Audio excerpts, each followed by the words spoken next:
Et certaines personnes disent non, l'imam Ahmed il a fait le ta'wil de 3 sifat, de 3 attributs. Parmi ça, ils amènent le hadith là. Et on rapporte même que l'imam Ghazali, c'est lui qui rapporte l'imam Ahmed. Déjà, l'imam, ça c'est vraiment, subhanallah. C'est ça le problème avec les gens aujourd'hui. Lorsqu'on ne fait pas le tathabbout dans les akhbar, on tombe dans ce genre d'erreur. Déjà, l'imam Ghazali, il va rapporter l'imam Ahmed par comment il...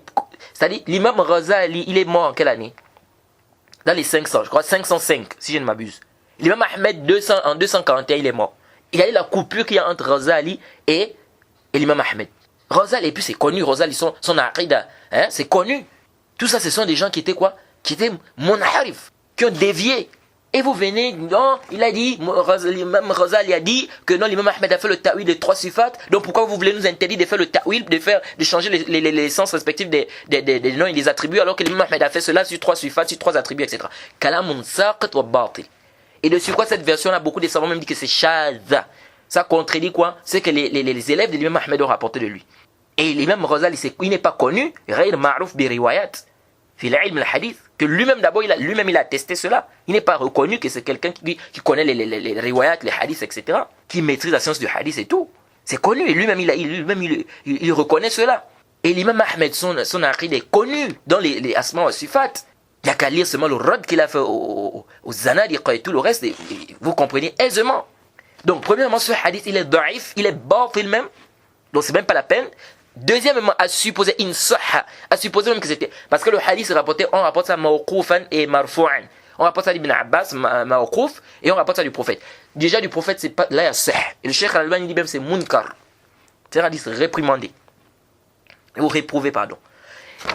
On rapporte ça mawqoufan. Certains savants voulaient authentifier ça mawqoufan. Mais même mawqoufan, là, c'est toujours daif.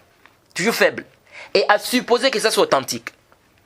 À supposer que, je dis bien à supposer, mais sinon c'est un hadith qui est daif, la sah ou la yasbut. À supposer que ça soit authentique. On te dit la pierre noire est la main droite d'Allah subhanahu wa ta'ala sur la terre. La suite du hadith dit quoi? Faman safahahu. Hein? Ou qabbalahu. Faka'annama qabbala yamin Allah. Yantabihu. On dit celui qui va, c'est-à-dire embrasser la pierre noire, c'est comme si il a embrassé le côté droit d'Allah subhanahu wa ta'ala. C'est comme si. Donc même si on a supposé que le hadith soit authentique, on dit c'est comme si. Ça veut dire quoi? Ça veut dire qu'ici, c'est clair que le hadith te prouve ici que ce qui est voulu ici, ce n'est pas que la main d'Allah subhanahu wa ta'ala est ici sur la terre ou le côté d'Allah subhanahu wa ta'ala est ici sur la terre. Puisqu'on te dit celui qui l'a embrassé, c'est comme si. Donc à supposer que le hadith est authentique, ça ne prouve pas que le sens qui est voulu ici, n'est-ce pas? C'est quoi? C'est que Allah subhanahu wa ta'ala, son côté droit ici, bien la main droite d'Allah subhanahu wa ta'ala est sur la terre, et donc de ce fait, on a fait le ta'wil, on a changé le sens ici. Kalamun batil, on n'a rien changé. C'est-à-dire même si on suppose que le hadith est authentique, ça ne va pas prouver ce que vous êtes en train de dire, parce que ce que vous avez dit c'est complètement batil. Donc le hadith nous donne son sens. Le hadith nous donne son sens. Donc ce hadith, c'est un hadith qui est daif, c'est un hadith même qui est batil, c'est-à-dire c'est un faux hadith.